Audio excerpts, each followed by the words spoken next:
Ito, naluto ko na yung menudo. Ayan. Nakaluto na ako ng menudo, guys.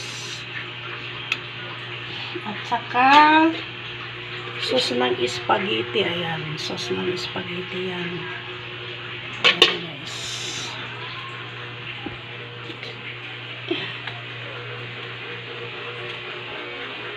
Ito na, guys, yung spaghetti.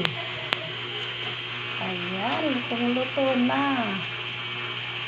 At natapos na akong magluto. Yun naman inalmusal namin kaninang adobong baboy. Ayan. Ayan. Habang nag-aaral yung dalawa. Ayan, guys. Okay. Thank you very much sa inyong panonood. Bye-bye.